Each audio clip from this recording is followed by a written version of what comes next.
What's up, you plain people, you plains people, listening to the Plains People podcast. This is episode 20, coming out on, what day is it today? November 25th? Yeah, November 25th.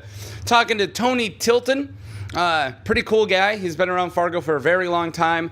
Worked in TV since he was like 16, still does.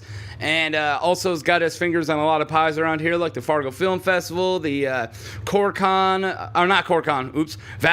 and comiccon.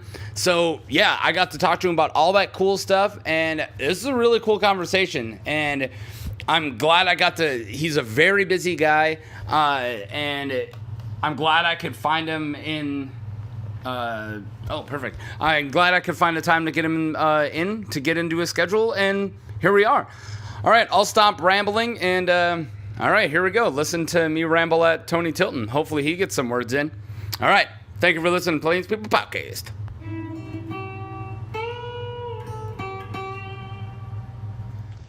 Sooner we start, the sooner all this business can be done. Thanks for coming in. Well, thanks, Mark. Thanks Tony. for having me. Yeah, I'll just say for the viewers, I had one too many beers last night, so I'm going to be a little slow, but that's fine. That's okay. It works out. It's a podcast, so I don't have to look great. Yeah. So that's what's nice about podcasts. That's yeah. Right. People ask if we should get a visual element. I was like, no. People don't need to see my nerd room. And I don't think a lot of people watch the visual. Like Rich does a podcast with Paradox, and they have a visual element to it, but I think a lot of people just have it on the listen background. to it. Well, that's what I do. Podcasts are for my bike rides or for work. If I'm spraying a floor, if I'm just need something in my head. That's right. And yeah, you don't. And I hate it when there is a visual element when somebody goes, "Oh, look at that!" Now I have to take my phone out of my pocket and look at what it is. Yeah. All right. So you grew up from around here? Yeah, I grew up around here actually. In Fargo, yeah. Exactly. Like north or south? South. South. Yep, near south side, around 8th Avenue, right by the dike. Okay. So the old neighborhood, and I still love that neighborhood. We still have a lot of family friends there. Actually, we do all our holidays with the Alger family that lives there. We grew up with them, and they're kind of my extended family. So yeah, we went to Hawthorne and then Agassiz and Fargo South back in the day. Agassiz's gone now. Agassiz is now the Woodrow, troubled kids school, I think, Yeah. or whatever. Yeah, the Woodrow. Yeah, they moved it. They combined the two, and it's now for kids that are getting through school. Yeah, exactly. Yeah. I surprisingly never went to that school. I somehow made it through just normal school, which was a surprise. But no, I got a high school diploma and everything. It's hanging up at my mom's house, I'm sure. But I'm kidding. All the way up through Fargo high school. South? Yeah, through Fargo South. I went to the Navy, and I came back after that and stayed. Oh, how long were you in the Navy? I was in just for a year and a half. Okay. I was injured when I was in, so I took an honorable discharge. Okay. Took my early discharge and came back. And I came back to work at KTHI. I was working there before I went in the Navy while I was in high school. What's that? South KVLY. Okay. Valley News Live. Valley News Live. Yeah. All right. And I've been in television ever, literally in high school. Yeah. Since Did you start what was it, like an internship program? Well, no, what it was, I grew up in the industry. My dad was a reporter and anchor at WDAY. Oh, cool. And he kind of built and ran KDSU radio back when I was a little kid. And he passed away in '83, but I grew up, my parents were theater people to begin with. They were both professional actors on Broadway back in the 40s and 50s. Wow. And they decided to settle down. And in the 50s, there really wasn't a lot of opportunity for theater, unless you lucked out in one of the bigger cities. But even then, you usually had to supplement some way. Yeah. So my dad went into radio and TV broadcasting at the time. It was a national extension. His degree easily got him into that. He did some journalism as well. So, he had a journalism degree as well as an English degree and a master's and all that. So he went into that, and that's where they made most of their money, but he was also the very first resident director of the Fargo Moorhead Community Theater back in the 50s. Wow. So my parents helped build the so you were theater. set up for that. I grew up in it. Yeah, I mean, I was on stage when I was 6 months old, and I grew up as a theater brat, with my parents. And then I got the movie making bug when I was a kid. I was 8 years old. My dad let me make a movie. That's awesome. On 16 millimeter even. Because that's what he had. Yeah. For WDOI, they had the old 16 millimeter cameras with the wind up mechanism. to shoot newsreel stuff, Oh, and that's so cool. I shot my first movie on 16 millimeter. I got the bug from there, and In what age were you when you did that? Your that first was one? 8. I 8 was years 8 years old. old. Yeah. And So you got a late start then. well, yeah. Well, that's just it. Is that we grew up watching movies and TV, Mhm. and very, very much involved in all that. And So, all right, I don't wanna age No, you completely, sure. but what directors what were the big movies were you watching when you were a kid? Well, as a kid, I mean, the thing is, we watched more television. We go to movies once in a while, but Yeah. it would be like the Disney flicks that came out. Okay. I remember Robin Hood, like, the Oh, yeah. animated one. The That was like great one. 73, and Yeah. I was about, I don't know, 8 years old, 9 years old when that came Yeah. out, something like that. And but we started seeing more movies in the theater as I got to be about 10, 12, 13 years old when And that I would be had the some. start of the Well, that would have been Kubrick mid and- 70s. the really Scorsese's getting in at like Yeah. mid 70s. We to late couldn't go to 70s, any of but that. You We were- weren't watching that yet. You were too young. They were letting us go to the nastiest movie I went to as a kid was Jaws. Oh well, that's And I was 11 years old when Jaws came out, and that Scared the freaked me crap out. out of you? Yeah, scared the Yeah. crap out of me. I'm surprised they let me go to it. I don't think they understood how scary it was. even today that people were talking about movies that don't age well, and that I think Jaws Jaws ages is amazing. so great. Yeah. I don't know about the sequels. I don't think age at No. all. It's even the second one, which is considered one of the better ones. But the first Jaws, No, the the way first they Jaws. shot it and everything, it's Yeah. just holy. No, it's still one of the crap. great masterpieces of the 70s. Yeah, and if you want to be afraid of going into the water, Yeah. literally a camera in the water moving at a swimming person, just terrifying. Oh yeah. Like, And that Spielberg really. It was all because the special effects Yeah. shark wouldn't Bruce work. didn't work. Yeah, and Yeah. so they had to work around it, but it was invented that way. Yeah, oh, that was good stuff. So all right. So what kind of stuff were you filming when you were a kid then? Well, let's see. We were into watching. It was movies on TV. We were Yeah. growing up, so we saw the classics, of course. And this is back when there were only 3 TV channels, so you had to watch. They'd have a Saturday matinee movie on, and I remember watching King Kong on Thanksgiving Day, like the original, the like, 30s yeah, one. the 30s. Yeah. It was the only one at that time. Oh It was like in late 60s, and I was a little kid, and I loved King Kong. And then there was a show called Weirdo Theater that WDAY started. It was the first monster show around here, where they had the Universal Classic films that they'd show late night on. I think it was Saturday night they did it, and it was like 11 or 12 at night that when they showed them. And the guy who was the host, Ken Kennedy, he was a good friend of my dad's, so we knew him and everything. Yeah. But it was showing the classic monster movies. So my older brother and sister are like a different generation than my younger brother and I are. Okay. My sister was 12 years older than me. Oh, My brother yeah, was that's 8 years a older different than me. generation. Yeah. So we were able to stay up late with him, Mhm. watching it in his bedroom on his little crappy black and white Yeah. set. But for little kids, seeing Dracula for the first time when you're 5 years old, that was freaky. I mean, Oh, I Dracula bet. Frankenstein scared us back then. Yeah. And so I've always loved the Universal horror films, and so that was kind of sparked it off. Then there was Dark Shadows on TV at the time. Oh, yeah, the original. Yep, Yeah. my mom would watch that and let us watch that stuff. So we grew up with that era, late 60s through the mid 70s, where there's a ton of stuff on TV, and then there's some really good genre stuff.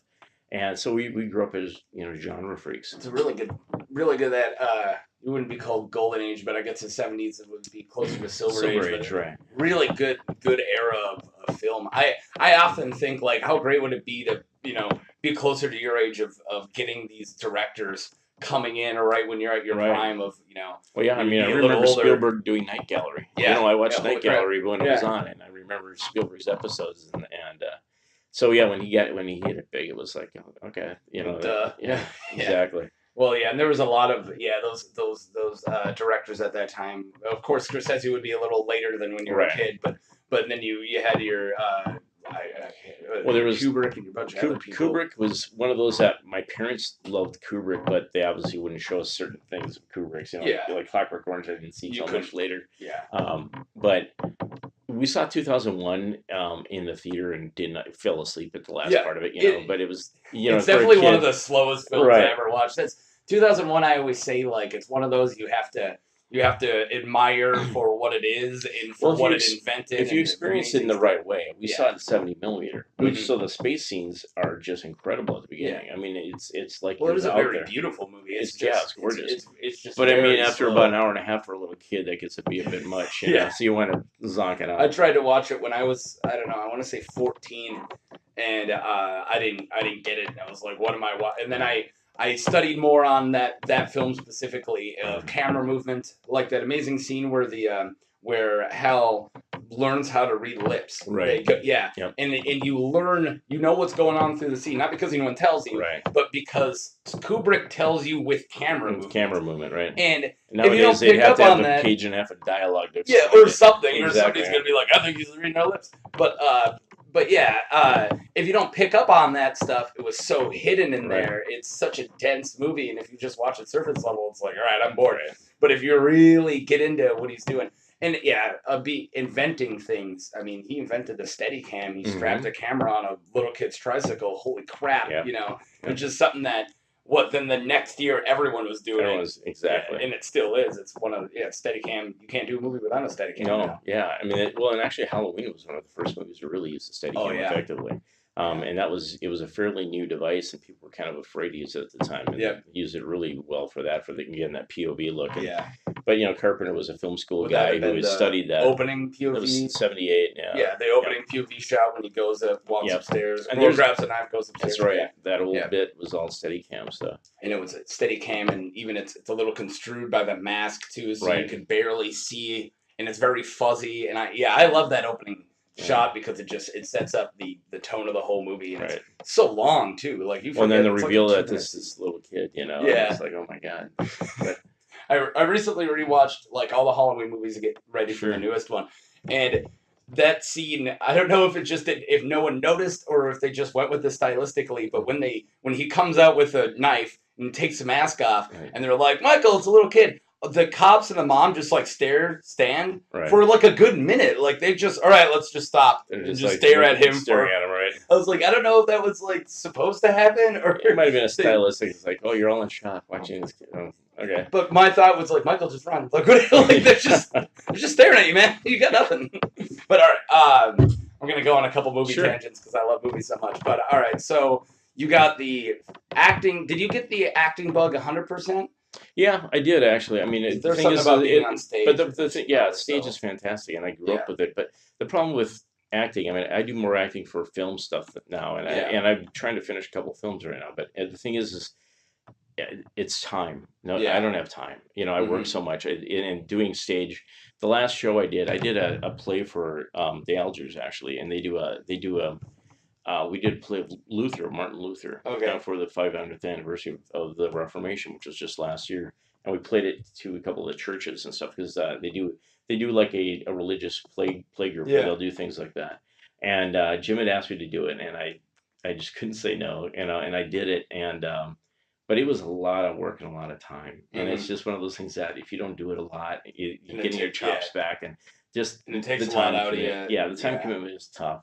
And so it's one of those things that I love doing it. But I used to do some dinner theater stuff with Randy Long, a very good friend of mine, who had a dinner theater thing going for a while. Okay. And now other people have taken over doing that. He still does some shows once in a while. But the thing is that those shows are a lot of fun, and you get to kind of ad lib and screw on with it.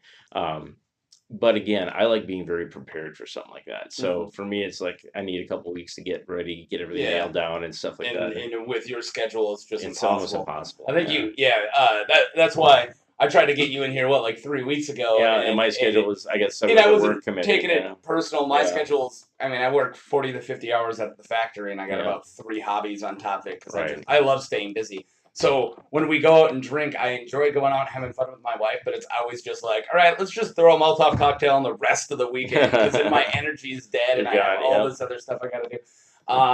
But all right, so I just had the theater teacher in it from Fargo North, Tom Dillon, in 2 episodes ago, I think. And we were talking about the rush of getting on stage and how you can't explain it to somebody who's never done it. And I did, plays and stuff in high school, and I was famously horrible at rehearsal. I'm trouble learning things quickly. I'm a little slower guy, which is funny because I'm so fast and obnoxious. But so trouble reading and everything, and then getting all this stuff was against me at rehearsal. And then whenever we did the dress rehearsal and there was somebody on the audience, it just clicks, and I just feel it, and I just go. Your adrenaline kicks in. Yeah, and something happens. And I remember him walking up to me after my first ever actual show in high school, and he goes, like, what happened?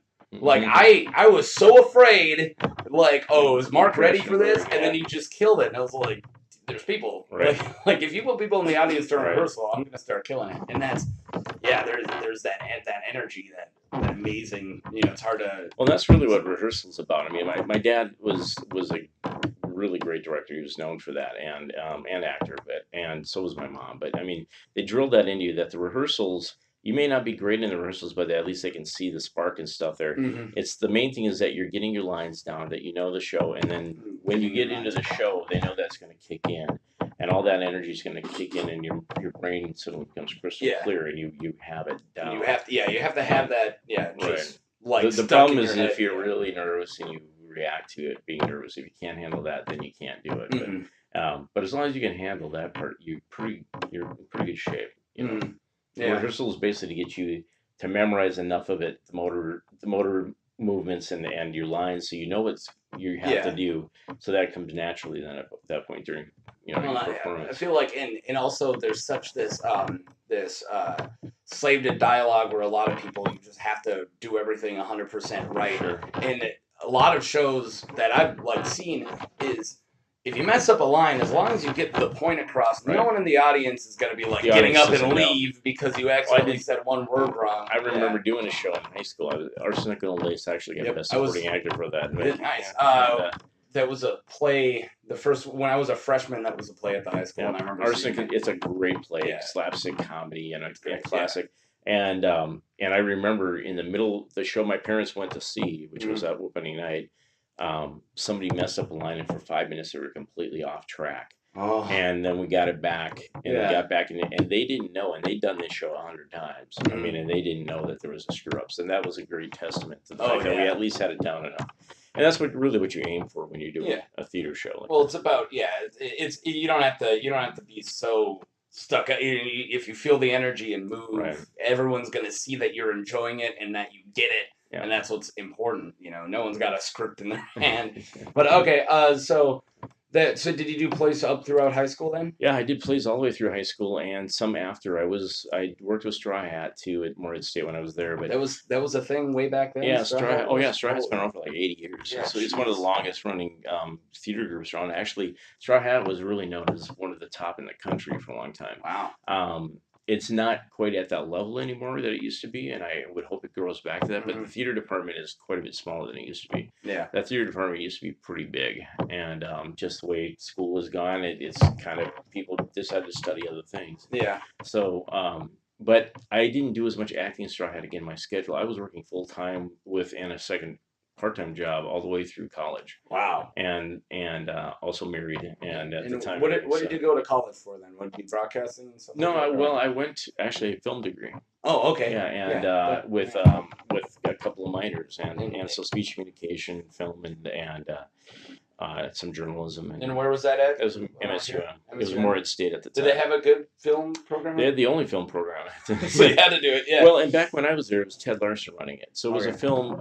It was more film as a studying film, not necessarily. You had beginning film and advanced filmmaking, but not as much filmmaking as they do now. Okay, so it wasn't as technical. It was just it was film criticism and film theory, and then some, which is awesome too, which I love too. Which actually I think everybody needs to have more of if you want to be a filmmaker. Oh yeah, you need to have the real background. Yeah, you can't just jump in thinking that you understand something without. Right. You're not reinventing the wheel if you can see that, Eisenstein did it in 1921. So it's one of those things that you need to have some kind of background. And then I went back years later as a graduate student and created my own graduate program in film. Wow. So they don't have one, but I was under the Master of Liberal Arts, and which allows you for a creative degree program. So you do your master's core projects, and then I did master level filmmaking. All the filmmaking class they have now, I did master's levels versions of those. So I did extra work and all that sort of thing, and that was a lot of fun because I was able to work with Rusty before he passed away, and Tom and Kaya, and Tom and Kaya are still there, of course, and it was kind of fun doing. Now they've gone into more digital now. That they didn't have digital very much at that time. It was still 60 millimeter shooting and everything. Which is great, but it's kind of sad that now it's changed so much that you're shooting digital. Well, they still shoot 16 for the underclass stuff. Here's something that I actually think about often is if you went to school for it before it was anything like the landscape it is now, did you have to relearn things, or is the principle still there? It's the and same it's still principle. editing. It's just a different way. It's only different tools basically. Yeah, but instead of physically cutting film, you're doing it electronically. Yeah, so it's a learning curve. Yeah, but well, it is quicker in some respects, but in other respects, it's not actually. Okay. I mean, I could edit film physically almost as fast as I could edit videotape and then digital.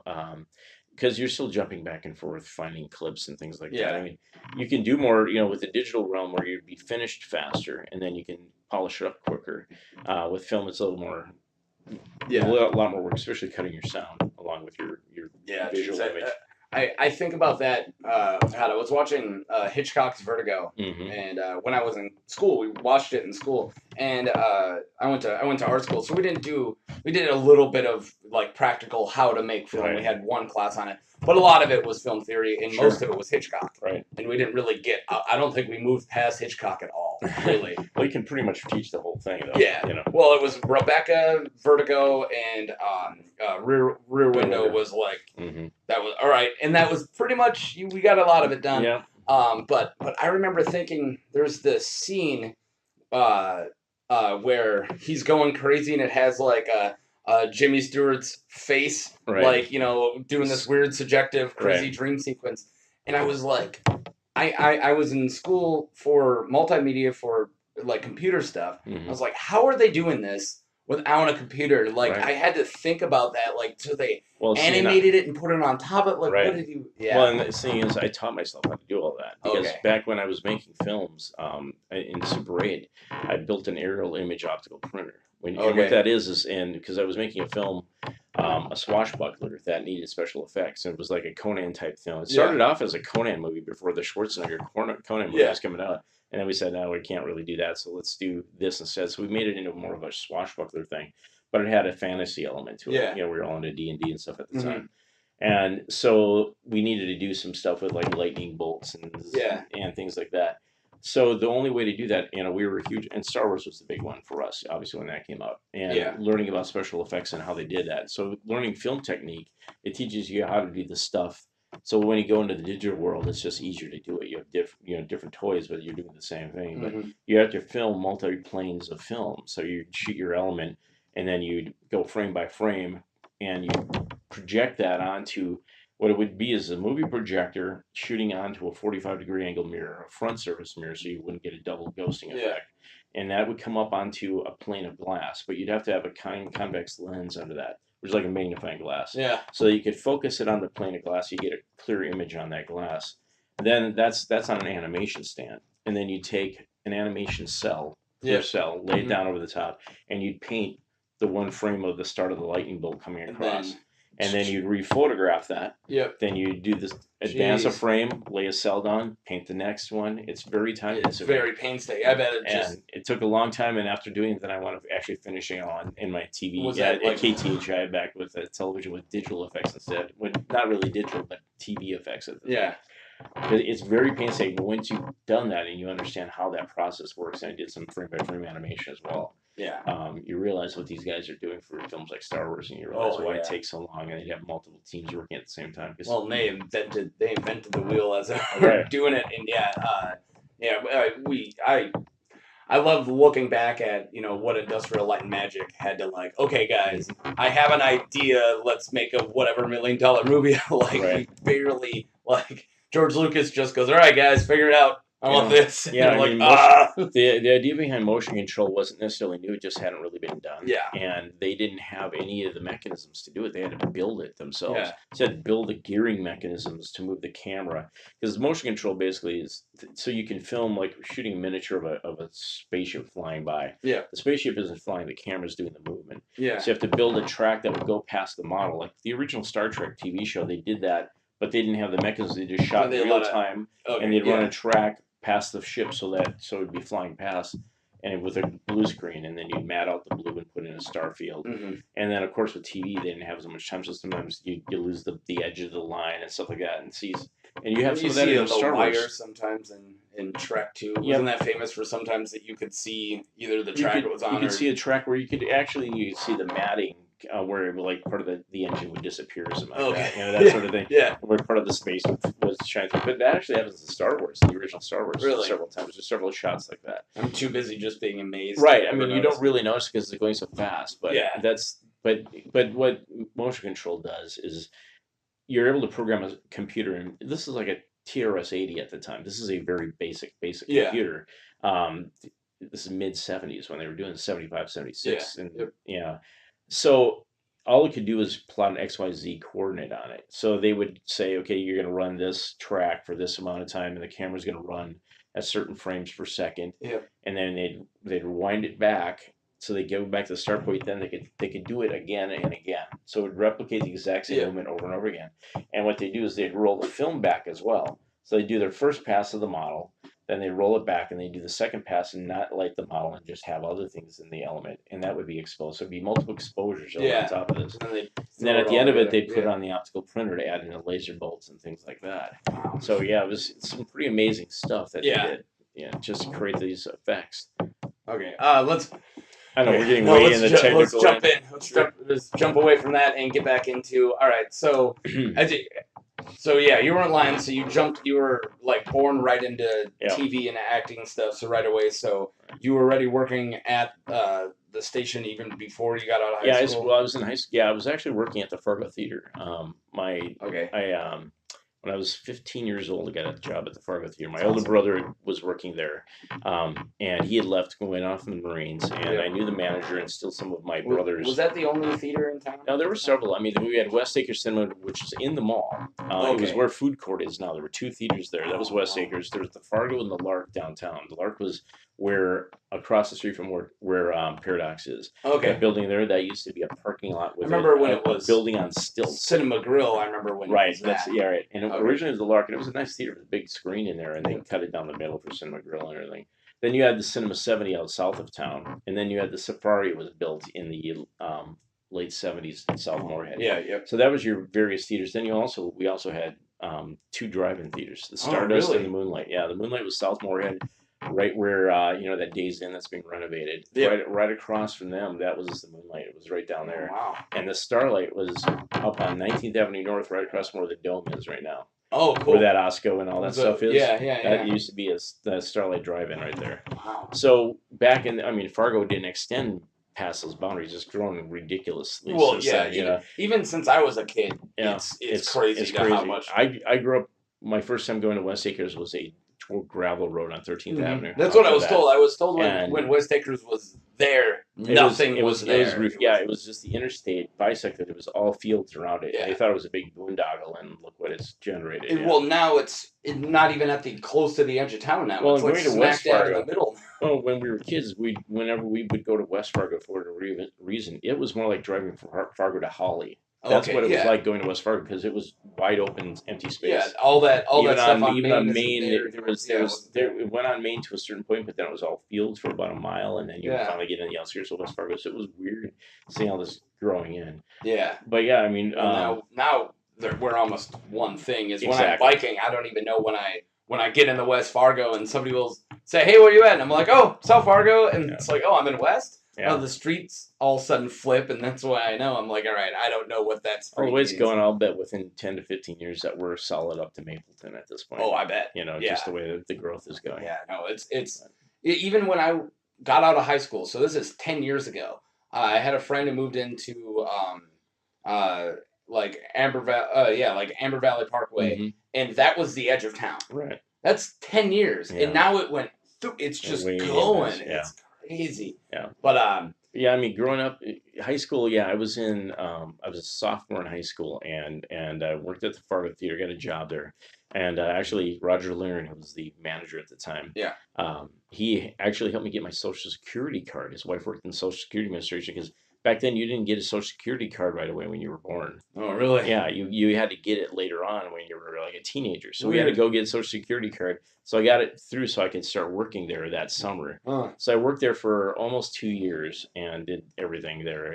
And because I was raised in theater and I knew technical theater, and I was grading graduate students' papers for my dad when I was which they probably wouldn't like hearing, but I knew more than they did actually. But the thing is that at the theater I was doing we did silent movie night a couple times a year, and we did Phantom of the Operative, which was a lot of fun. We did a big stage production and everything.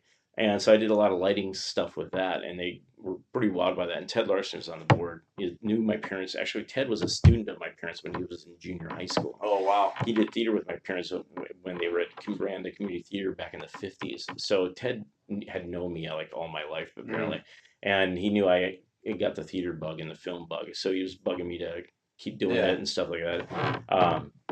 So anyway, I go to the Fargo Theater, and I'm working, and I got to know Dave Knudsen very well. He was a very close friend. And Dave's, when I was 16 and a half or so, said, you should check out this TV job. There might be a job doing camera if you're interested in that stuff, because I was into making movies and stuff. And I said, oh, okay. And he said, yeah, go down here and talk to KTHI and ask them, to put an application. So I go down there and do it. I fill out the application, and then he sent me back to be interviewed by the operations manager, and it's Dave. Yeah. Because that was his regular job. He didn't tell me that part.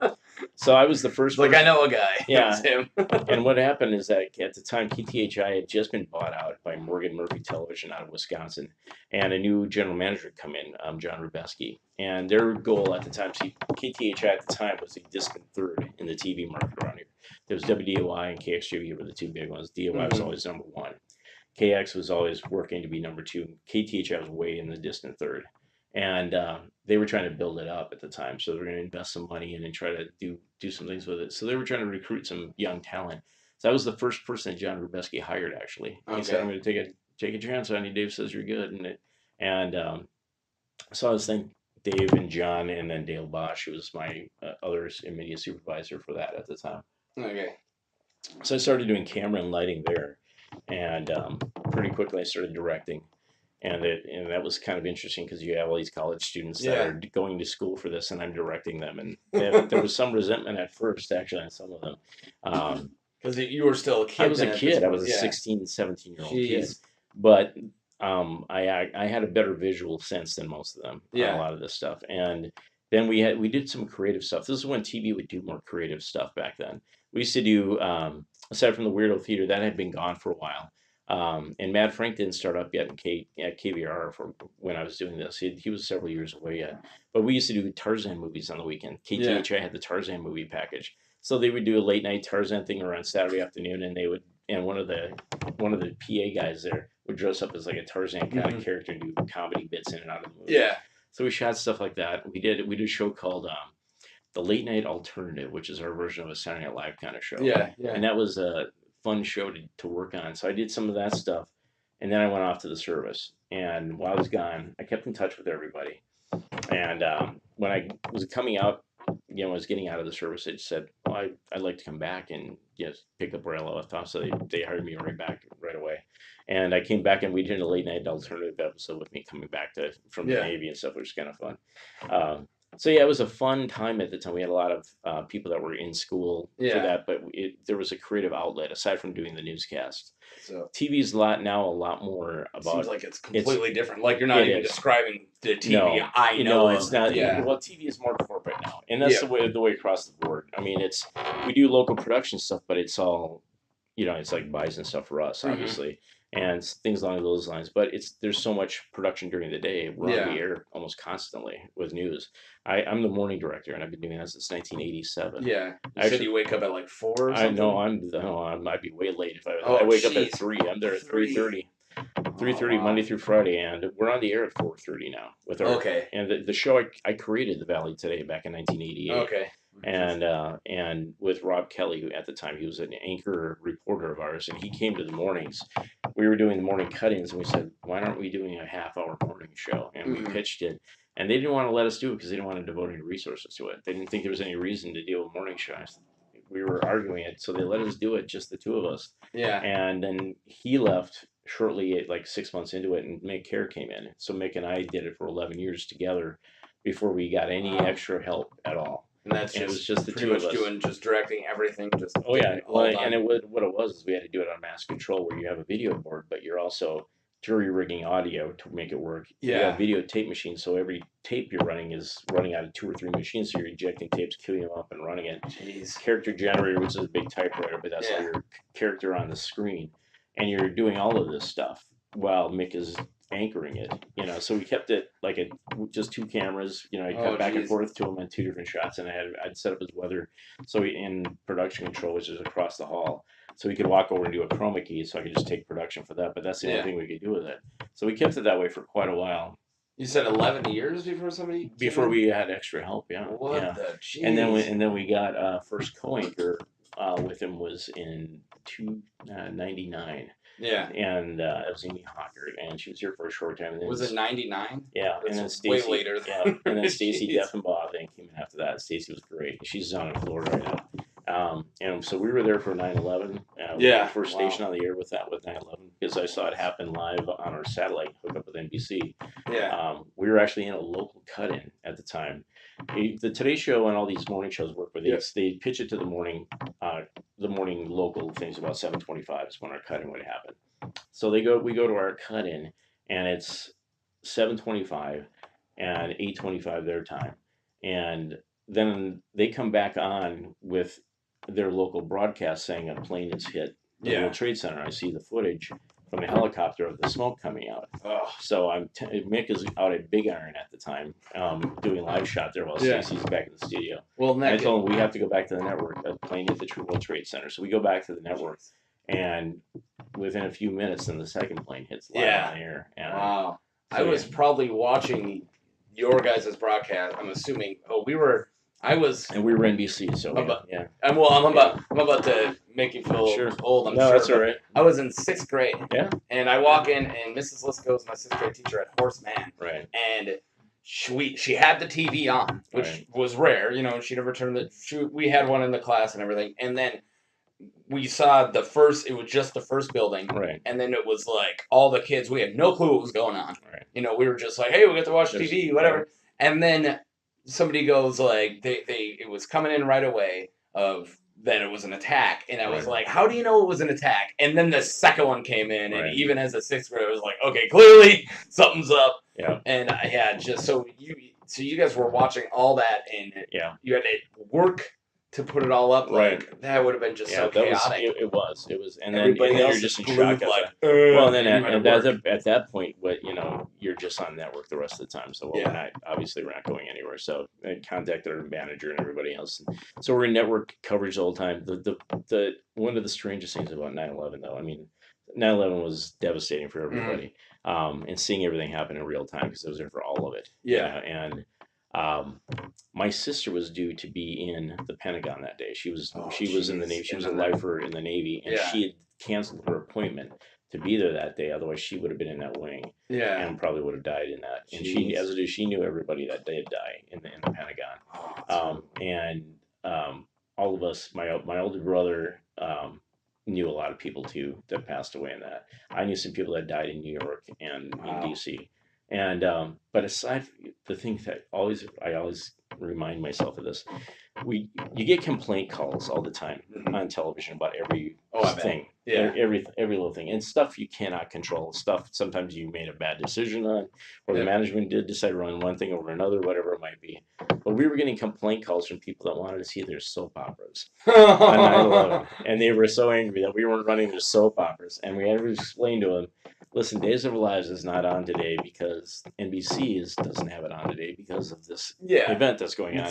And by the way, they probably won't be on for about 3 weeks because of this. Well, so every station was news for it. I said, if you haven't gotten a clue yet, we're under attack. We're at war right now, and so normal stuff ain't gonna be going on. I said it'll show up sometime. Yeah, it's one of those things where they're like, well, am I gonna miss this episode? And they're like, you know what? They'll run the episode again because they're not going to dump an episode that costs them $100,000 to make. Oh yeah. They'll run it again. They'll just pick up where they left off. If anything, why would you be worried about the continuity of Days of Our Lives? That's my point. But there's fans of everything. Same crap over and over. Right, but there's fans for everything, and I just thought, are you insane that you were complaining about this on 9/11? Yeah. Even when you're in the midst of it, and they knew what was going on because they're obviously watching it. So I'm always reminded of that, and it's not just soap fans. We've heard it for tennis fans with Wimbledon and things like that. I mean, we've had every kind of thing. Sometimes there's other things that take precedence, and sometimes big news wins. You just so I'm always flabbergasted when I hear those reactions, or it's even the weather coverage. Now I'm not a big fan of overly done weather coverage. Okay, and everybody who knows me at the station knows that. I joke about it. Such a specific insider thing I've never even heard of. It's when you see constant crawls on the air, for different things. Yeah. It's not and it's been a growth of things. Years ago, they never crawled anything about an ice warning or there's wind, there's wind warnings and stuff like that. It was like it's always windy around. Unless there's a blizzard, I don't expect there to be a crawl on the air. But I understand it's a new world in that respect. So they're kind of, and there are people that want to see that, but you get people that are complaining about when I remember tornadoes were touching down around our area, not just like in the outskirts. It was like near Fargo Moorhead, and they were complaining they were cutting in on Dr. Phil or something to talk about the tornado touching down. And I'm going like, you realize there's a freaking tornado. Yeah. We just want to make sure and actually we are obligated to no matter what to put that on you. That's part of the emergency alert system. Think if you didn't do it and a tornado takes out their garage, they're going to be like, how come I was watching Dr. Phil and you guys didn't interrupt it? Yeah, right. Exactly. So it's a catch-22. You get into that industry and there's always stuff like that. So you deal with it as you do. Yeah. Sorry, the cat's distracting me. He's being adorable right now. Right. But I like it whenever my cat isn't violent when he's being adorable. That's always like a precious moment. All right. I don't even know where to go. You got me really interested on running it. Yeah, on just. I think it started with how I got started. And then you jumped all the way up to 9/11. So all this is like live, right? Mm-hmm. So. What was the landscape of that when you were doing it when you were younger? Was that did everyone do a live news? Was it just normal? No, you would your newscasts were almost always live. The only time you would be a tape delay for some reason, like say a football game is going real late and you tape something on a weekend because but usually we'd still stay and do a live show. Yeah. And now the only time we don't do a live show is if you're on. Because we run multiple stations. We have both KX and KVOY, so we have CBS and NBC. So on one channel might have gone on at 10 o'clock, but the other channel still got a football game going later at night on a Sunday. But it ends at 10:15. Well, you can't do two live shows at the same time of that. So you're recording that one and playing it back, delayed on the other, and then what you try to do is do the weather live for that part. So you're only like a 15-minute delay. Okay. But it's like having an elaborate DVR is what you're doing. So you're playing back on one side while you're actually live on the other, but you're behind by a few minutes. It just seems like such a it is confusing. It seems like you got so much pressure of just one little F up and that happens. The whole day is it can happen. Somebody's like, "Did you bring the button?" No, I didn't have the button. Well, now we're screwed. We go live in a minute, and Frank forgot the button. People don't understand how much technical work goes into that sort of thing. Even people that are on station don't quite understand it half the time, and it can be pretty stressful when you're doing all that stuff and managing it. And but we've been doing it for a long time. So when the morning show was a 2-man gig, did you guys?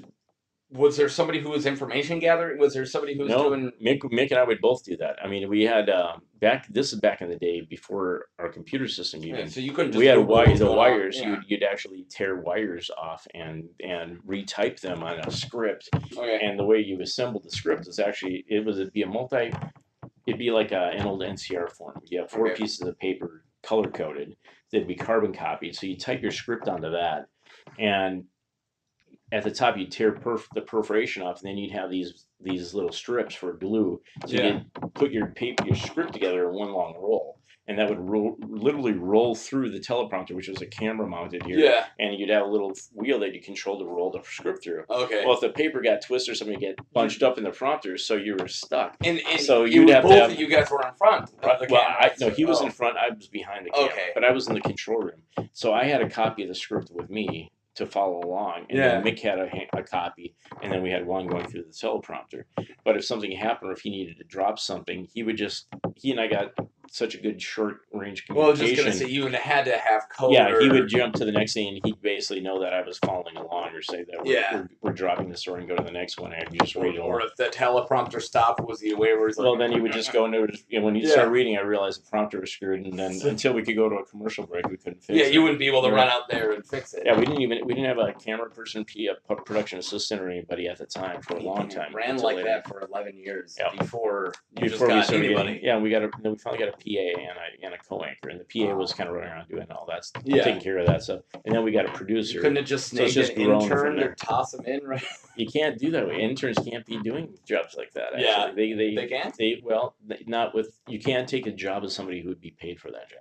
Oh, an intern has a job shadow. They can't actually come in and be free labor. A lot of people think they can. Well, I definitely was free labor when I was in college. I know that when my internships, I got offered a job from a place that was lower than what I was doing for interning, and I was like, "That's so bonkers!" Like, you got the hard job you're getting for free, and then it's like, well, I guess you can start as lower. Like, that's not a legal thing to do. So that's one of those that people tend to do that. But they somehow fudge it or they change. But that's funny because I always think of that as like, also, what intern would be like? Yeah, I'll get there at 4 in the morning. Yeah, like, that was. We usually didn't have a lot of interns in production. They had interns in the news department for following an anchor or a reporter, that sort of thing. Photographer. But so all right. So you're waking up. So you're waking up that early. Well, back then it was a little different. Well, see, I went to college while I was working. That's the thing. I came back and I was working right away. I didn't go to college until '88. Okay, and so I went. Yeah, I started going to college in '88, and I took 5.5 years to go through college because I got married in the middle of that. My mom passed away, and I renovated the house. I built a house and everything, and I'm working 60 hours a week between two jobs, and I've never worked less than 65 hours a week. Since I was in high school, and then I'd make films and stuff on top of that. Yeah. And I've slowed down a little bit. You ever take week-long vacations? And my vacations are usually working vacations. I go to comiccon and shoot video there. Well, that's definitely a vacation. So it's a vacation, but it's working. And I'll mix some stuff like that in there. Yeah. It's been a while since I've taken actual. We're exactly halfway, so we're doing good. All right. Yeah, it's been a long time since I've taken a vacation. I've done anything. I really can't do that. I can't stand. I've got to have a camera with me because I'm always shooting something. And honestly, like I don't, as I said, I wouldn't call it working, but I try to be doing stuff. Right. I got my 40 to 50 hours at my actual job, and I run a role playing game. I do this. And then I got just all these different hobbies, and I try to get up on them. And when me and my wife went on vacation was this summer. We went to Denver just for your anniversary, and it was very nice. And I was so bored because I didn't have anything to do. I didn't bring anything with me to work on. I think I had a couple comic books to read, and I read through them early. Right. And she's like, she sleeps in the hotel, and I was just sitting in the hotel this is what a vacation is. And after that, I was like, I don't know. I think I would rather do doing it for work where you have a goal. Right. And that's it. Well, my trips are all my trips are always goal oriented in some way. I can't lay on a beach. I've never been able to do that for more than a couple hours. Honestly, aimless days get to me. Yeah. I need a beach. I like active travel. I mean, for my honeymoon, we went to England and Scotland and Wales, and for almost 2.5 weeks. And it was a different place every night. I've done that a couple times with some friends. And you just travel the whole time. Yeah, I mean, you're hitting a different place every day. So you're constantly sightseeing and cramming everything you can in. And it's a blast. And it's a huge energy drain. But you see a lot more than the average tourist ever will see. Yeah. And that's the thing. I've done that several times. But do you always need a vacation after a vacation? Well, yeah, it's nice. I mean, for me, a vacation would be 3 or 4 days to kind of lay around at home, recoup my batteries, and do laundry and all that, watch some TV or some football or whatever. And that to me is a vacation. But after 4 days, 3 days is even too much. 4 days, I'm getting really restless. At my work, we work constant, and then we get 7 days off in 1 month. And that 7 days, literally day 3, I'm like, oh my God. Right. Especially if you don't have anything planned, which I try to always have almost every single day, something I'm doing. But when you're just playing the same video game you did before, just to stay up, and you're like, what am I doing? Right. Like, yeah, it bugs me. So that's why I'm constantly, whether it's for something or not, even if 5 people listen to a podcast I'm doing, at least I'm working on trying to get somebody or trying to do something. Yeah, and then my wife's the opposite. She can watch Friends for the 30th time and just sit and just watch it. And then I'm sitting there like, ugh, I'm gonna go for a bike ride. Yeah. Yeah. And that's another thing I like bike riding, because I think that's the closest I can do to nothing of I'm biking. I got headphones in. I can get lost in my world. It is. Yeah, I think that is the closest thing to just bliss of the right weather with a nice breeze, and you're just biking. I can't beat it. And then when it's winter, I'm like, ugh. So I like long road trips for that too. I usually, when I'm getting stuck with, if I'm writing a film or something like that, I try to take like a weekend long road trip, because by about the time, like just Fargo to Minneapolis, by the time I'm hitting Alex, I'm usually relaxed enough to where the brain starts flowing, and then suddenly, so I'll start recording down ideas and stuff like that. And because all you're doing is sitting there watching the road and listening to tunes and stuff, that's when your brain kind of relaxes. Yeah. You can actually do that. So it's perfect time to just create. Right. Yeah. And that's a good time just to do that sort of writing issue. That spraying floors at the factory for me is when there's a mess somewhere, I get to get a hose out and I'm just spraying floors, and I'll have my headphones in, and I'll either work on a painting I want to do, or I'll work on the role playing game I'm the GM of, and I'll just go through that, and then randomly I'll finish the floor, and I'm like, oh, I gotta write something down. Like I just got like 3 ideas. Yep. Yeah, that's where your brain has to still be doing something small. So Anyways, it works. It's a good meditation technique. It works very well. So I think I was gonna ask it. I don't know. But so have your days been that early since pretty much the start? Well, when it started, the morning shift, it was like 6 a.m. I was going in. Okay. So it wasn't in as early as it is now by any means. And it's progressively gone, as the show became very popular and very profitable. You guys have to start We've added more time to the show, keep moving backwards. And this last one where we went to 4:30, we used to be at 5. And then we added the 4:30 egg show. So Mick was doing an egg show, just separately from that, a farm show, because he was our farm reporter as well. But Mick decided to retire, and he's doing radio. So they eliminated the egg show and just rolled that into another half hour of the newscast. So that's as early as we've gone. Thank God. If we go any earlier than that, I don't think anyone's going to be there anymore. Well, I was going to say, that's way too early, and no one's watching it. You ever think of flipping it? Because I know there's a Jim Norton who did morning radio. He's a stand-up comedian who was on Opie and Anthony, if you know that radio show. You know, So he, for a long time, since he did stand-up at night, he would sleep during the day. Right. So he would wake up at 8 p.m. Go to the Comedy Cellar until 2, get lunch, and then go into the radio station at like 5 and do the morning show. And I thought of like, wouldn't that be easier if you're gonna be at work at something? Well, the thing is, I keep very busy during the day too, because I also my shift goes till 12:30, so I'm there through the noon show. Okay. And then after that, because I also taught for several years at Morehead State doing film and music, and I've always had another job. The other job, if I needed a nap, I'd take a nap. Otherwise, I run what I've been doing the last 8 years now. I run Morehead Community Access Television. So that I go into shortly after I get done at 12:30. I'll take sometimes I have to run some errands and do that sort of thing, but usually I'm in there about 1:15, and I'm there till 4:30, 5 o'clock.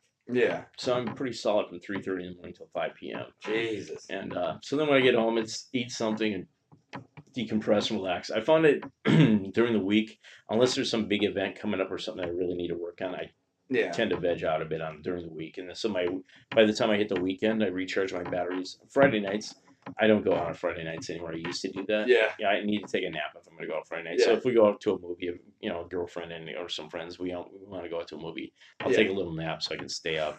But Friday nights, it's like, no, nothing after 10, 11. I feel like an old man, but it's just one of those things that your body's conditioned. I was complaining about going out last night. So it just kills me. So I'll just sneak, but then I'll sleep in on Saturday morning, and then I'm good for the weekend. The only problem being like Sunday night, I won't be able to get to sleep till like 11 o'clock tonight, so you're getting 3 hours. I'll get 3-4 hours of sleep, and then so Monday's always a rough day, to a certain extent. But Mondays, everyone's okay with a Monday being rough. Right, exactly. I just take it as Monday's always going to be a rough day. Yeah, I mean, Garfield taught us that. Exactly. Yeah, that's what he.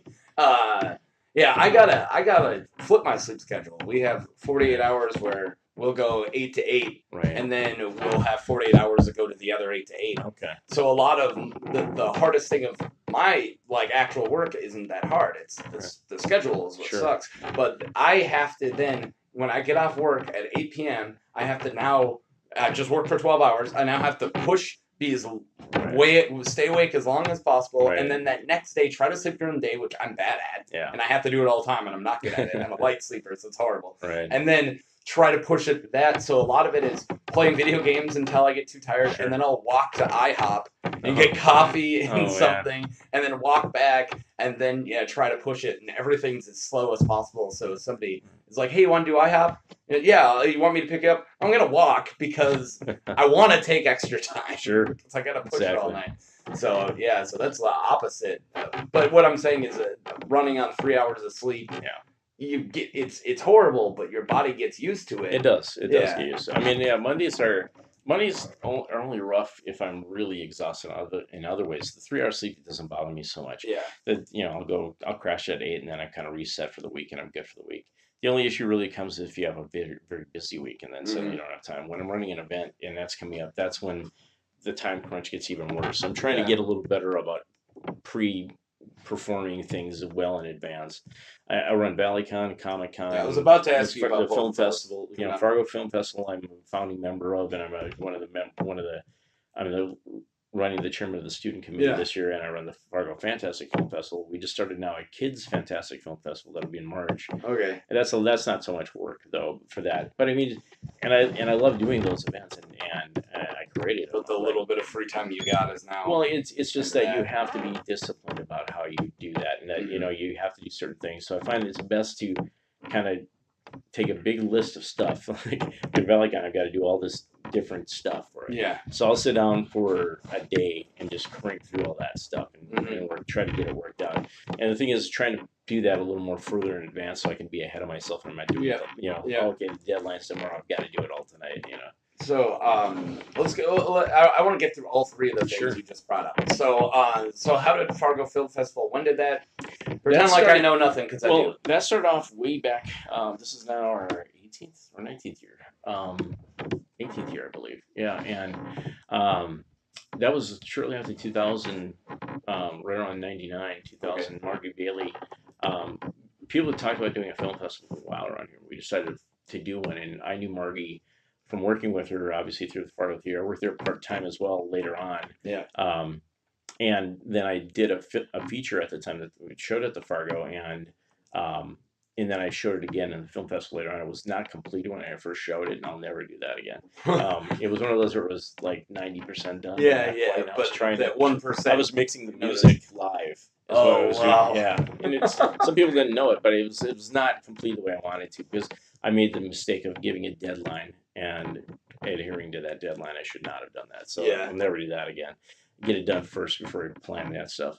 But Margie knew me from that, and so she invited me and several other people, a couple of good friends of mine, other people that are in the film community in here, around here, to work on an idea of putting a film festival together. So we got the first one going in 2001.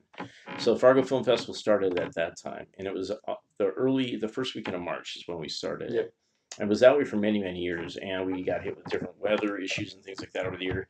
We decided a couple of years ago to move it to later in March. It's the third weekend of March now. Okay. And that's been a lot better for people just coming in from out of town, filmmakers, and also you don't have a lot of early March. There's a lot of other things going on, so it's kind of tough to compete with that for the week. So I've actually never. I always want to. It's something that will come up and be gone. I'm like, oh, did I miss a?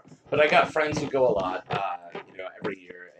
That's usually how I know about it. I'll ask a friend of mine, a guy named Luke Safu, who I actually had on the podcast. I was like, hey, what do you want to do something this weekend? He's like, Fargo Film Festival. That happened?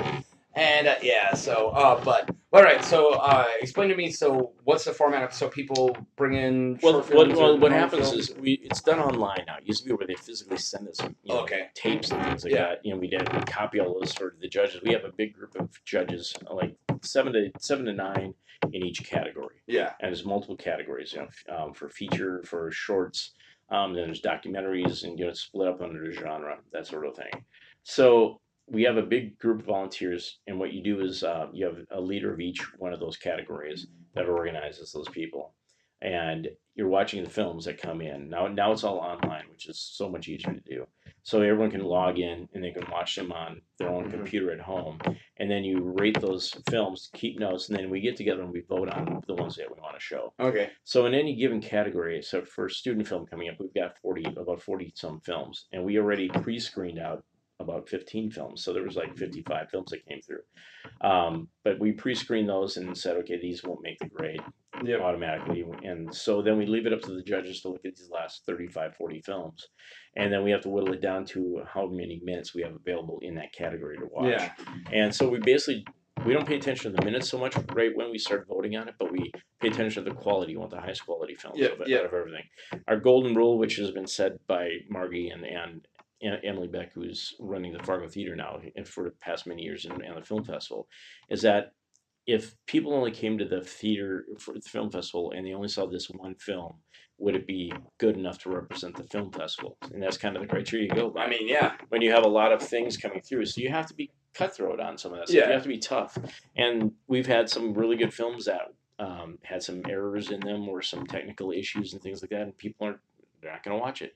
Or there's films that filmmakers are interesting, because I'm a filmmaker myself, but it's one of those things that one of the hardest things to do is let go of your baby. And let somebody else cut it a bit. And the thing is that you fall in love with stuff, and there's an old saying about kill your darlings, which means that the best thing you can do is edit out all that stuff that you so love, because an audience watching this probably doesn't care. Yeah, they don't care. And one of the best things they've ever done is hand it off to a friend for a fresh look, and they chop the hell out of it, and then you go, well, no, actually it works, because it's still saying the same thing I wanted to say. It's hard to critique your own work. It's very hard, and we get a lot of that where people are editing their own films and they just don't know to cut the thing down. We get a lot of 25-minute long films that should have been 10 or 12, and 25 minutes is a long time when that thing is dragging. And and that's where there's features like that are interminable. So it's one of those things that you see those errors still, and I keep telling all the students at Morehead State, every one of them should serve on a committee watching films for a film festival. You'd learn far more about what not to do. And then if you can be self-critical enough to look at your own stuff and say, okay, I need to be able to do this. So it's a good learning experience. So it becomes that process. We go through and we vote all that. We come up with our film picks. And then from that point, then it's up to Emily and the rest of her crew to kind of put the rest of the film festival together. So we have pre-parties that we do for every evening. We have we started to do some workshop stuff. We want to do more of that stuff, but it's been tough to get that indoctrinated into the thing. A lot of film festivals are different, where they'll have both screenings, they'll have workshops, they'll have concerts. We haven't gotten to that point. We're mainly about the films, and we have it in 2 venues, both at the Fargo Theater. But those run for most that week. We usually start Tuesday night is the debut of the film festival, and then it runs through the week through Saturday night. Okay. And Saturday is kind of like a best of, but not necessarily best of, because a lot of the best stuff does. Most people try to hit every single day. Well, there's a core group that does go to every day. But some people are there just to watch documentaries. Right. Yeah. Oh, yeah, exactly. And then and there's a lot of people that, if they can't make it any other night, they come on Friday or Saturday. Saturday's the big night, the final party night, and all that, and everything. So that's always a very big night. But then we have a lot of filmmakers that are coming in too, which is kind of neat. You get people from all over the world coming in just to come to our festival to show off their film. Who was it? I got as I said, Luke took a bunch of pictures of John Waters. Yep. And I was like, John Waters is there? And he goes, I was like, how was that? He's like, exactly how you'd think it was. Yeah, John was one of our opening night entertainments that we had, and we had Kevin Smith here too. And Jason Mewes. So we've had some big names, but and that's always good to get the crowd going, get some good press and stuff like that. And it's always budget dependent too, because the film festival doesn't have a huge budget, and it's actually one of the big fundraisers for the Fargo Theater. So you try to keep it to where you're making some money on it. Well, and even the names you just said, it's more important than big names. They were great names. Right. Like you can't just, if you're just bringing in some random actor who's done one thing that everyone knows, but but you're bringing in very talented directors, who, especially when you look at Kevin Smith's got to be one of the most important directors of his time because he made a student film into He's one of the big indie guys for that. Definitely huge. Defined a generation. And So. maybe he's had a couple missteps since, but I think you got to look back at his early stuff of how genius it is to that budget of he sold his comic book collection to buy a camera. To buy a camera, and shoot Clerks, Yeah. But all right, so the film festival. So it takes a couple days. You guys do all that. So do you watch personally every single film that comes in? In my category, I do. Okay. Yeah. And which category is that? That's student film. Student film. And then I'll watch what happens after that. We also have an executive committee, and then part of that as well. And what we do is we look at the stuff that's going to be our award winner stuff. Yeah. And debate over what's going to be like an overall best film, that sort of thing. Okay. So we all watch the ones that get nominated. So is there best films in every category? Yeah, there are. Okay. And so there's best and honorable mentions, and then we have nominations from those categories. So if somebody sees an outstanding performance in some film or cinematography or something, we nominate that. Yeah. So then the executive committee has to watch those across all those categories. So that's another 20 films to watch. And what type of films do you guys usually get? Is it usually just local guys? No, it's actually from all over? It's actually 95% is not local. Oh, cool. It's from all over the world. Yeah. Yeah, I mean 30, 40 countries and some really high quality stuff. Very high quality stuff. That's We've had awesome. some major Hollywood stuff or some films that were being released. Last year we had Rich Sommer film that's now on. I saw it in Walmart on DVD that was released. Yeah. But we've had some really good ones and some great documentaries. We've had some stuff that was up for Academy Awards. That's awesome. And, and this year we actually have. Did they debut here then? No, they didn't debut here, but they a lot of times those are debuting at Sundance, one of the top film festivals. Sundance, but as long as they get the Sundance or something first, then they can show here. Yeah. Sundance has this thing that if they don't debut at Sundance, they won't show it.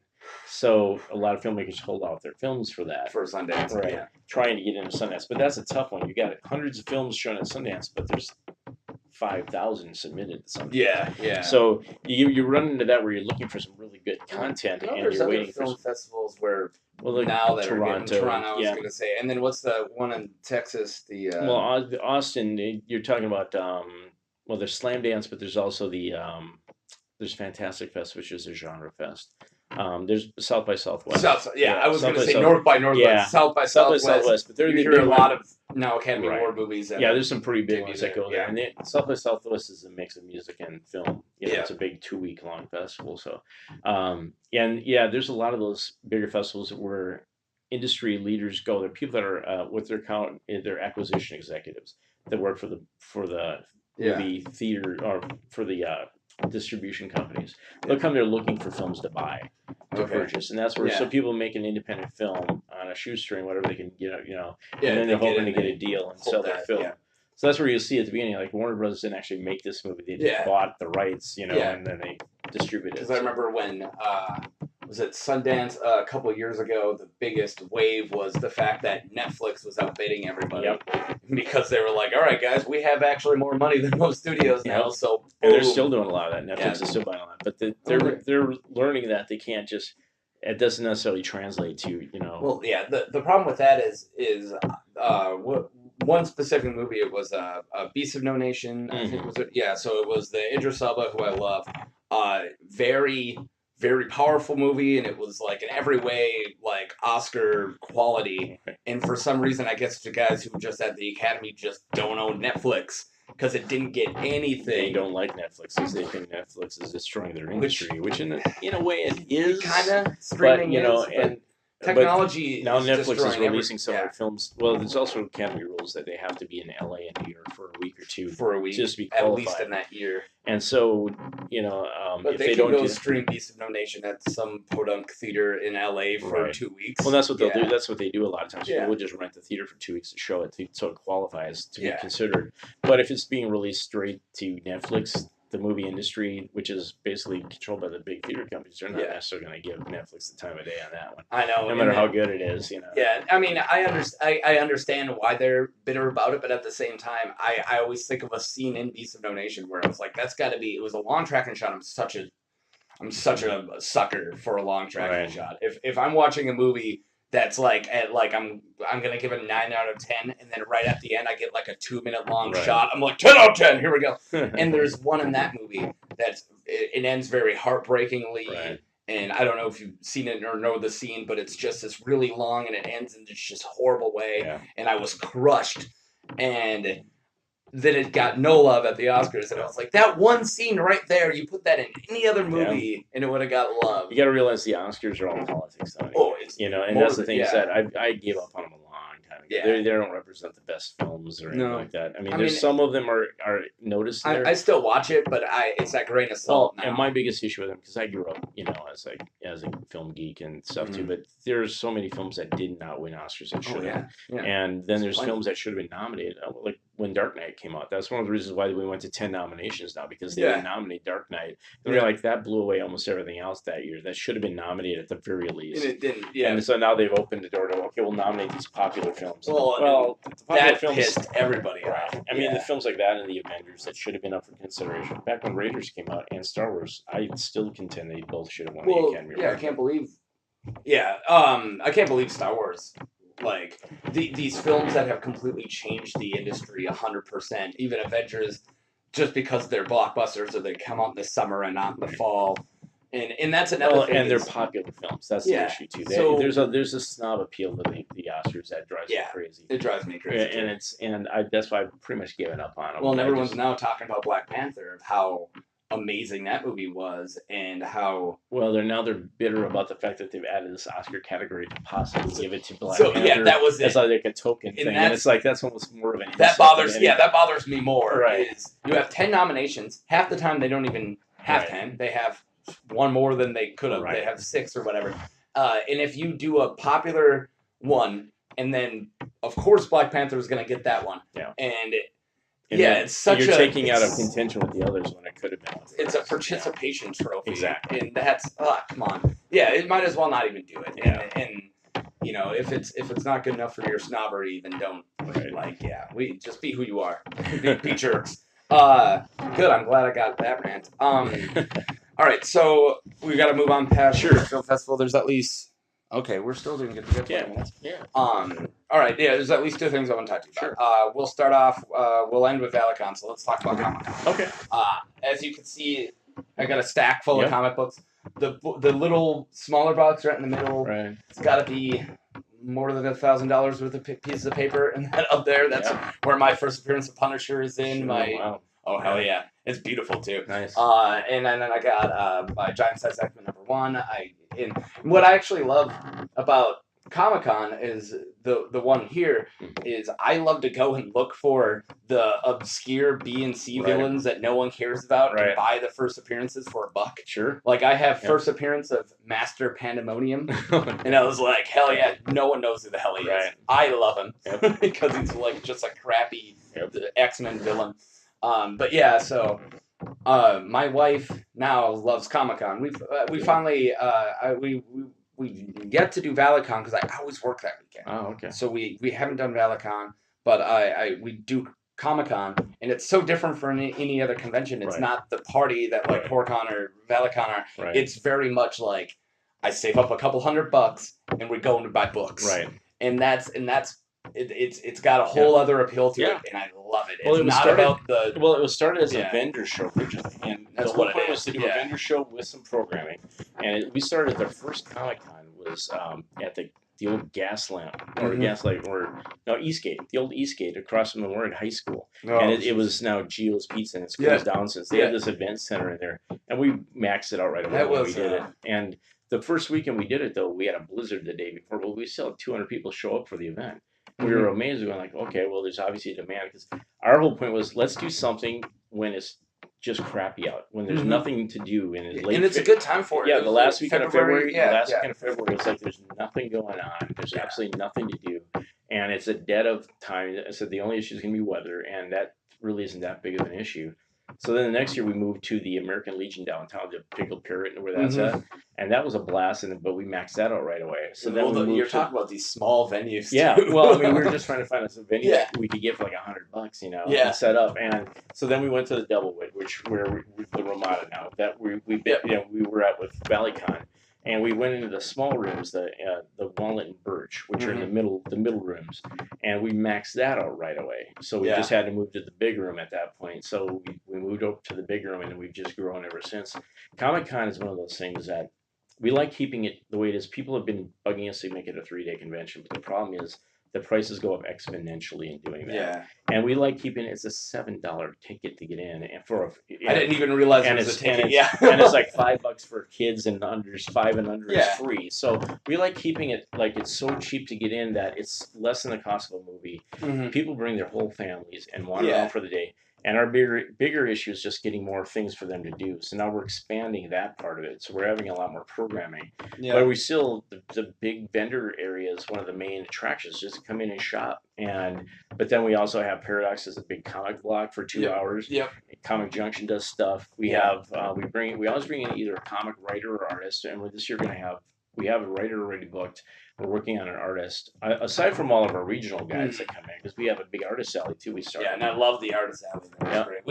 Yeah. We got boxes. They're up on our wall too. But we love buying the local people who come in who just And there's some great artists, and we get regional actually. We're getting people from all over. We get people, a lot of Minneapolis ones coming up because they found that it's a good place. People buy stuff up here, and it's like, hey, you can drive up here for $20 in gas, stay in a hotel for nothing. Yeah, so we have a Saturday, Sunday. So Saturday night we do some party stuff.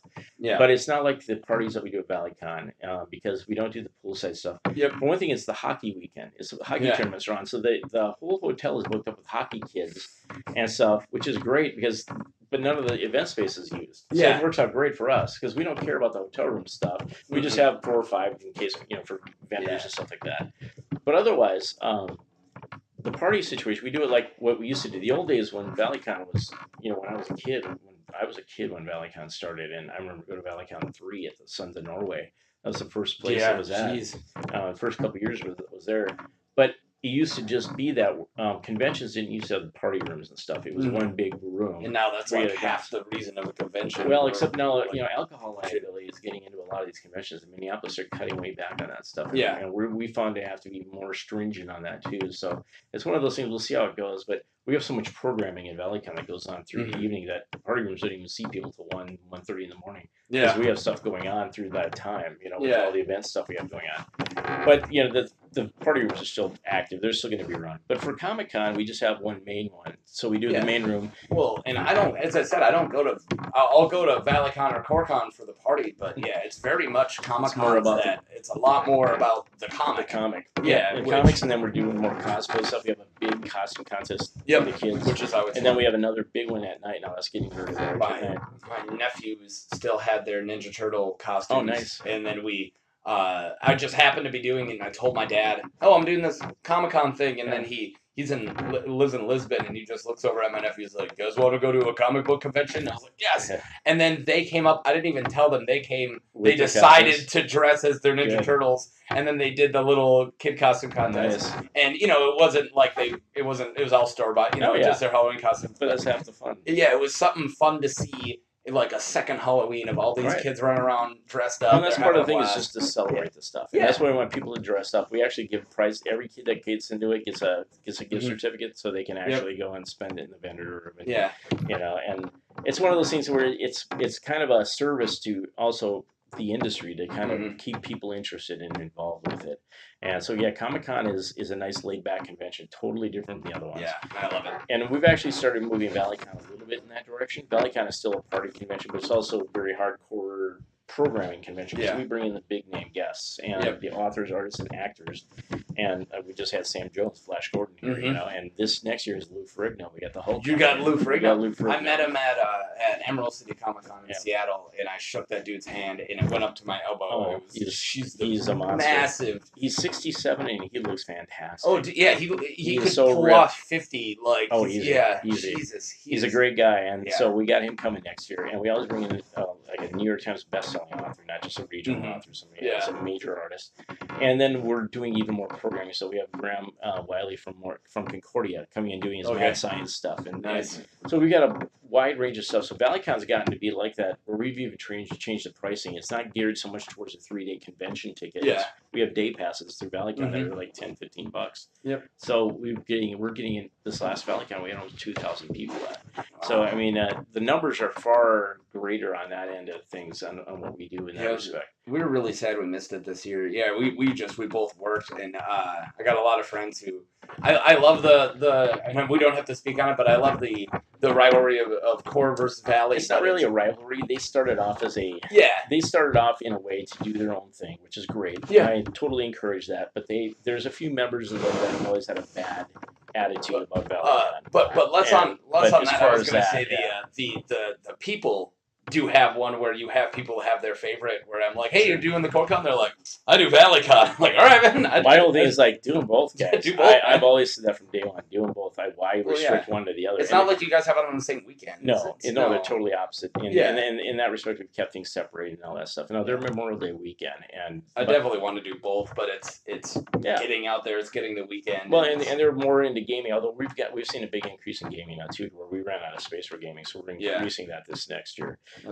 We had more vendors. We always have more vendors, by far. And I like vendors. Yeah. But we actually expanded our vendor space because we had so many last minute ones this year. But I'm going to cut that back. We're going to restrict it to our original space so we'd have more room for gaming for next year.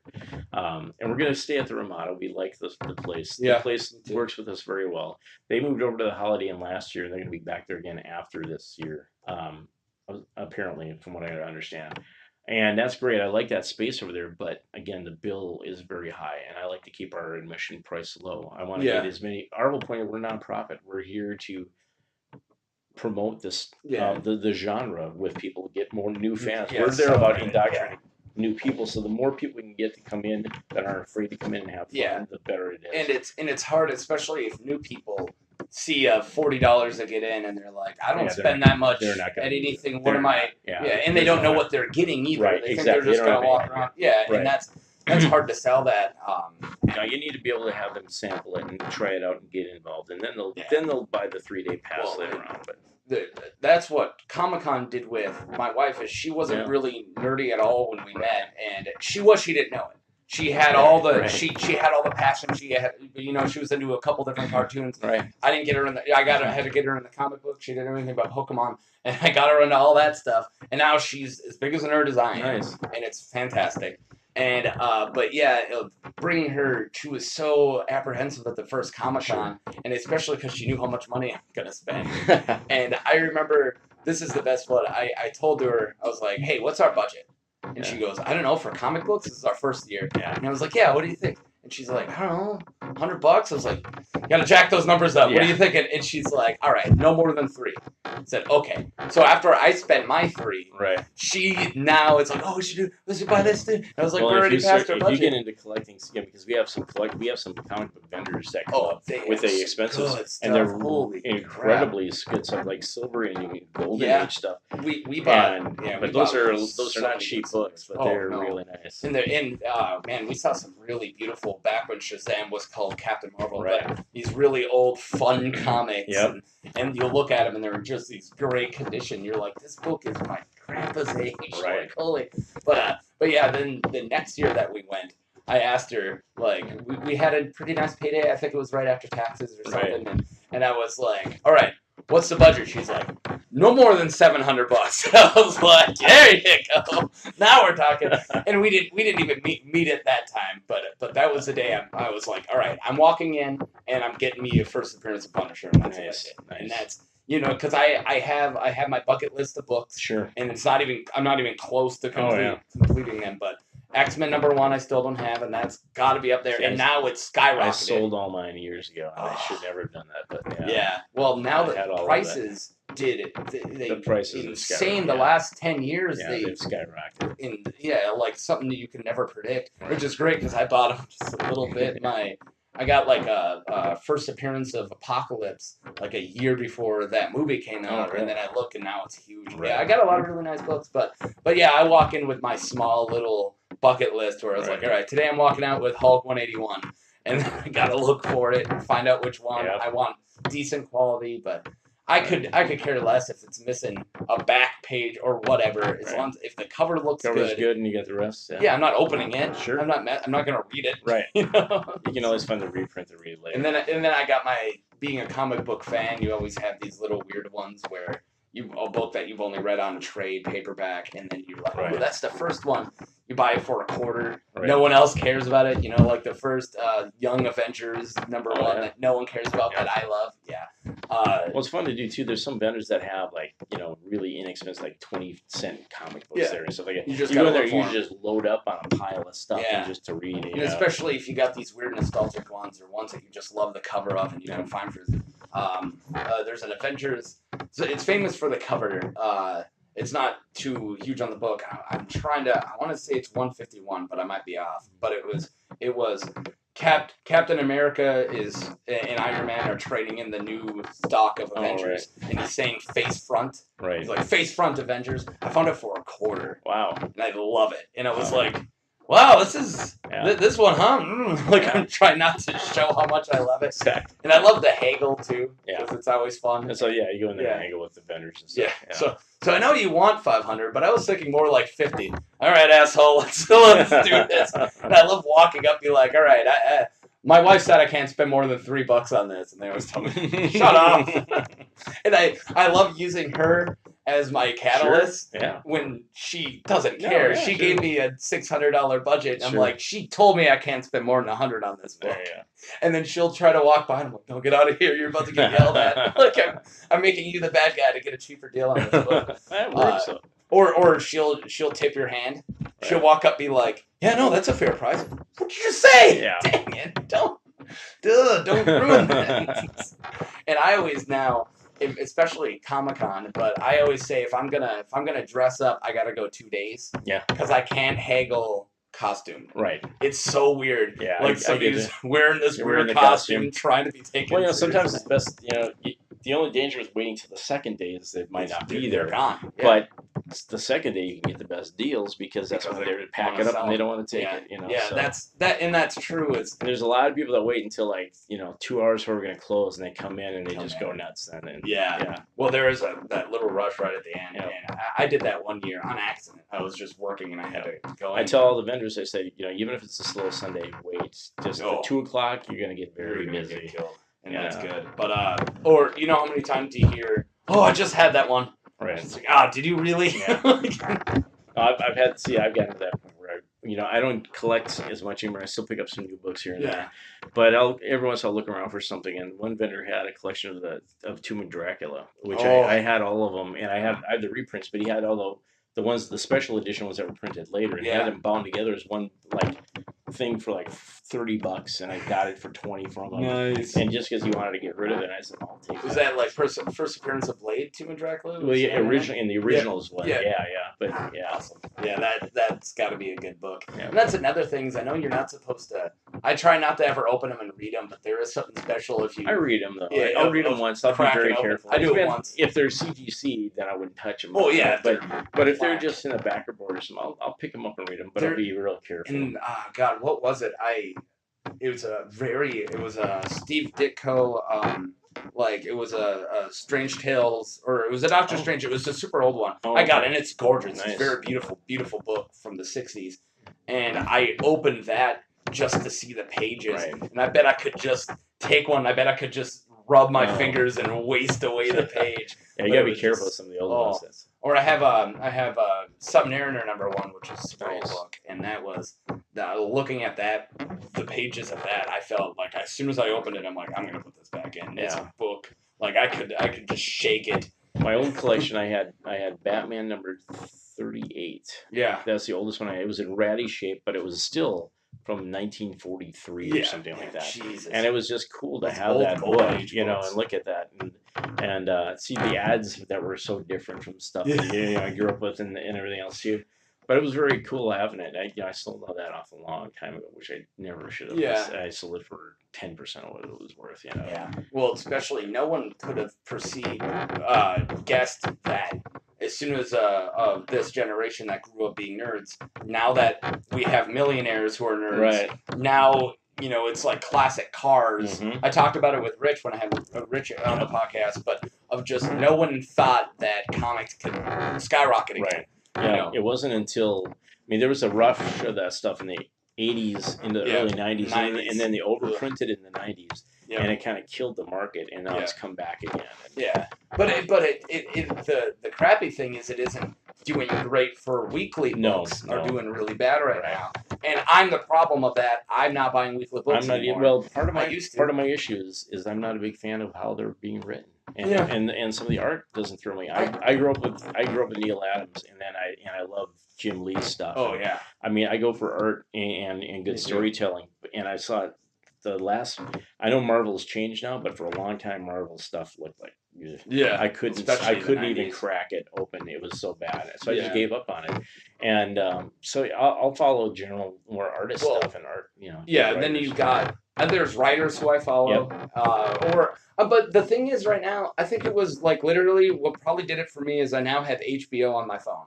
So now if I don't have anything going on, I can just watch The Wire for the 100th time. I think you're exactly right. Yeah. There's so many other options, and video games also did a lot of it. Kids aren't sitting around reading at all anymore. And I'm still buying 2 books, and I haven't read them for a year. Yeah. And they're just piling up. I'm buying Saga because it's insanely good, but I'm not reading it. And then I'm buying Walking Dead because I'm a completionist. Right.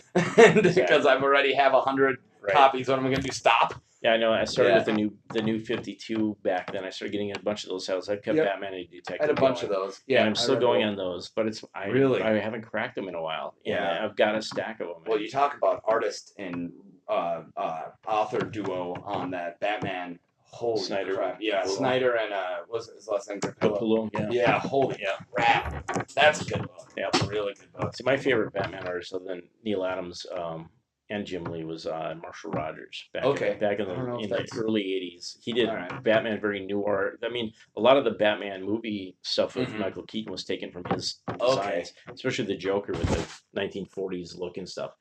Look up his stuff; it's fantastic. Okay. And he passed away sadly, but he was great. Well, and there are a lot of really good artists right now. I mean, you got John Romita Jr. Who was like, holy. I mean, he thought his dad was good, and then I loved his dad. His dad's Spider-Mans are my favorite Spider-Mans. Oh yeah. Actually, probably mine too. Well, the storytelling too was best back then. I mean, it just hit everything. So. Yeah. Well, and the funny thing is, that's the book that I have the biggest disconnect on is Spider-Man. I gave up on Spider-Man after they changed a lot of stuff, and I just gave up at that point. I kind of got away from it, so it's like... I've always been an X-Men guy, and then an Avengers guy, and then when Marvel Now came out and revamped the Avengers, I got hooked, hardcore. I was reading, 3 different Avengers lines at the same time, and I was reading them all. I was spending, literally probably $30-$40 a week. Wow. At one point, right when Marvel Now came out, and there was New 52 was only, 6 months old, and so I was still buying... I knocked down from 10 books to 2 books in about 6 months on New 52. And then I was reading, and I'm not much of a DC guy. So then I was just reading Batman and Justice League, and then Justice League eventually knocked off. And I got really bitter with Death of the Family. Made me very bitter. Because they were selling it like it was going to be the next big crazy thing, Killing Joke or something Death of the Family. And I was thinking, he's just going to kill somebody or this and that. And then the ending was they don't really answer Bruce Wayne's texts anymore. And I was like, that's it? That was the death of the family? Yeah. And it's dude, ignore him for a day. They had a big argument.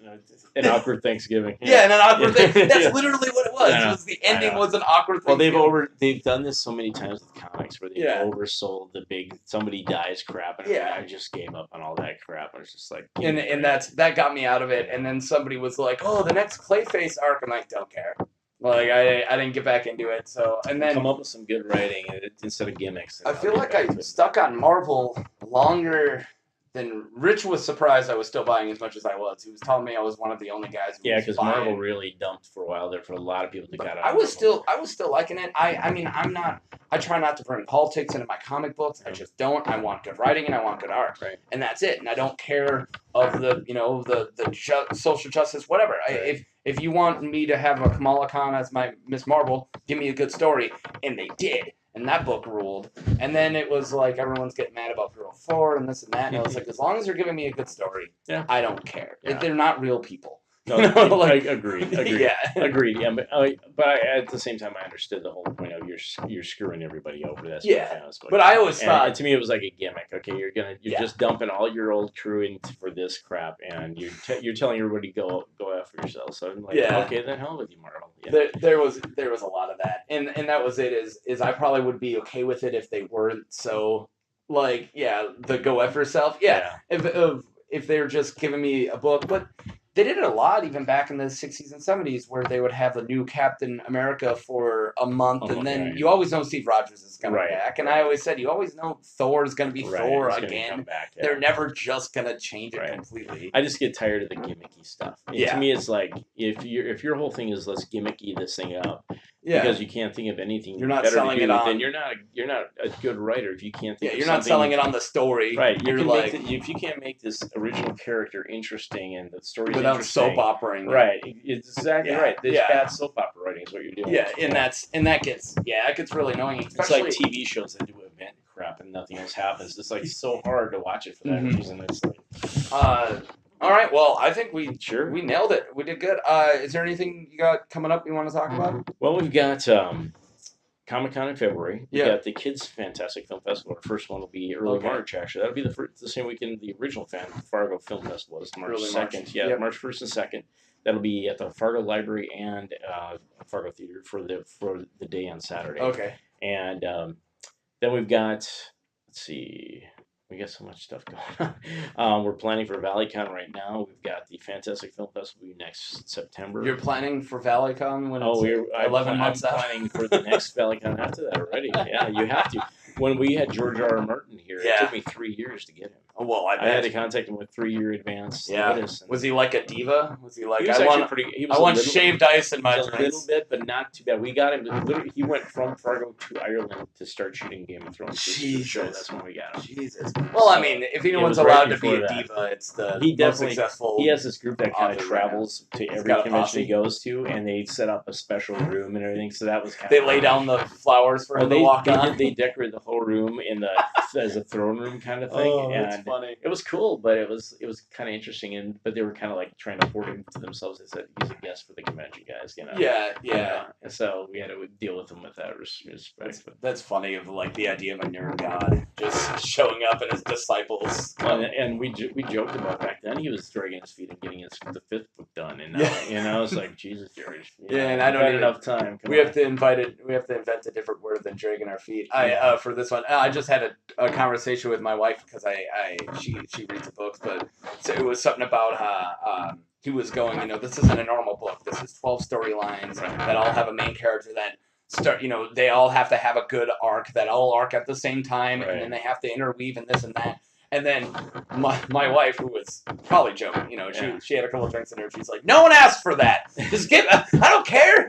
Like, just give me a book. Exactly. I don't need this big epic. Exactly. If it takes years." I would say write 4 books with 3 characters in each and let it interweave in our own brains later on. Yeah. You don't have to do this in one book. Yeah, you don't have to do this big epic. But when it comes out, of course, it's going to blow us away. Well, it'll want to be the last 2 books is what it'll wind up being. Yeah. So, let's end it. I'm glad we both had time. This was a bit of a. What about this time? We nailed it. Yeah. So, all right. So go to Comic-Con in February and all the other cons you just said, and at the film. And I'm going to try to do film festival. Yeah, I'm definitely going to try. 3rd week of March. Yeah. I can even check my schedule now to see if I got it. I hope I got it out. All right. Thank you. Thanks a lot, man. All right. Boom ba womp boom boom ba womp womp boom ba womp womp womp womp womp womp womp. There you guys have it. Thank you for listening to my talk with Tony Tilton. And as I said, it was a pretty good one. It was like a time capsule of like learning 40 years of living in Fargo. I think it was pretty cool, and hearing a lot about him working in TV, way back in the day before anything like it is now. Pretty freaking interesting. So I enjoyed it. I'm glad I got him in. Also, he's an old school nerd, and so am I. So there's that. And yeah, thanks for listening. Next Plains People podcast will be episode 21, if you all know how to count.